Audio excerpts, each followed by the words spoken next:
नमो भगवते वासुदेवाय। चतुर्थः स्कन्धः।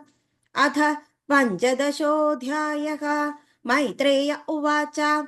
अध तस्य पुनर्विप्रैरपुत्रस्य महीपतेः बाहुभ्यां मध्यमानाभ्यां मिथुनं समपद्यत।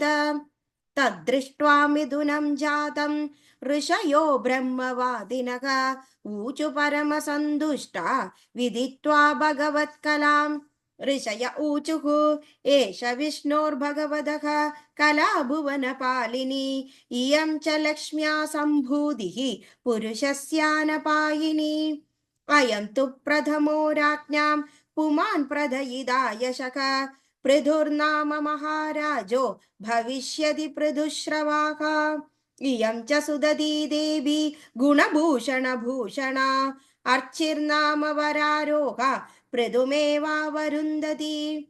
एष साक्षादरेरंशो जातो लोकत्रिरक्षया, इयं तत्परा हि श्रीरनुजन्येन पायिनी। मैत्रेय उवाच। प्रशंसति स्म तं विप्रा गन्धर्वप्रवरा जगुः, नूच्युः सुमनोधाराः सिद्धा नृत्यन्ति स्वस्त्रियः। शङ्खतूर्यमृदङ्गाद्या नेदुर्दुन्दुभयो दिवि, तत्र सर्व उपाजग्मुर्देवर्षिर्पितॄणां गणाः।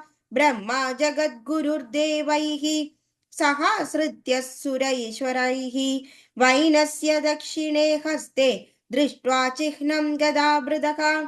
पादयोररविन्दं च तं वै मेने हरे कलां, यस्या प्रतिहतं चक्र अंशत्स परमेष्टिनः।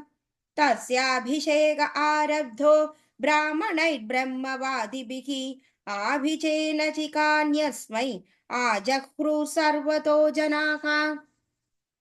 सरित्समुद्रा गिरयो नागा गावः खगा मृगाः, द्यौक्षितिः सर्वभूतानि समाजक्रुरुपायनम्। सोऽभिषिक्तो महाराजः सुवासा साध्वलङ्कृतः, पत्न्यार्चिशालं कृताय विरेजेऽग्निरिवापरः।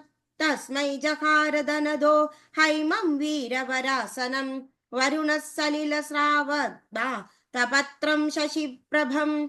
वायुश्च वालव्यजने धर्मकीर्तिमयीं स्रजम्, इन्द्रकिरीटमुत्कृष्टं दण्डं संयमनं यमाः। ब्रह्मा ब्रह्ममयं वर्म भारतीहारमुत्तमं, हरिः सुदर्शनं चक्रं तत्पत्न्यव्याहतां श्रियम्। दशचन्द्रमसिं रुद्रः शतचन्द्रं तदाम्बिका, सोमो मृदमयानश्वां त्वष्टारूपाश्रयं ततम्। अग्निराजगवं चापं सूर्यो रश्मिमया निशून्, भूपादुके योगम् अय्यौ द्यौ पुष्पावलिं मन्वहम्। नाट्यं सुगीतं वादित्रम् अन्तर्धानं च विखेचराः, ऋषयश्चाशिक्ष सत्याः समुद्रः शङ्खमात्मजम्।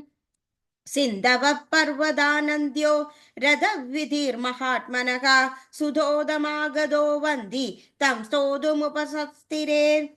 स्थावकां स्थानभिप्रेत्य पृथुर्वैन्यप्रतापवान्, मेघनिर्द्रादया वाजा प्रहसन्निदमब्रवीत्। पृथुरुवाच। भो सूत हेमागध सौम्यवन्दिं, लोके दुरा स्पष्टगुणस्य मे स्यात्, किमाश्रयो मे स्तव एष योज्यतां, मामय्य भूमन् विदिता गुरो वहः।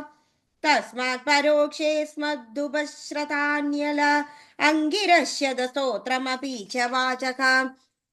सत्युत्तमश्लोकगुणानुवादे जुगुस्पिदं न स्तवयन्ति सभ्याः, महद्गुणानात्मनि कर्तुमीशः कस्तावकैस्तावयते सतोऽपि।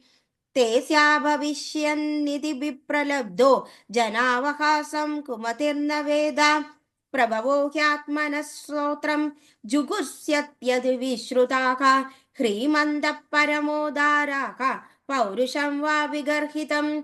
वयं त्वविदिता लोके सूताद्याभिवरीमभिः, कर्मभिः कथमात्मानं गाभयिष्याम बालवत्। इति श्रीमद्भागवते महापुराणे पारमहंस्यां संहितायां चतुर्थस्कन्धे पृथुच्चरिते पञ्चदशोऽध्यायः। सर्वत्र गोविन्दनाम सङ्कीर्तनं। गोविन्द गोविन्द। नारायण अखिल गुरु भगवन् नमस्ते।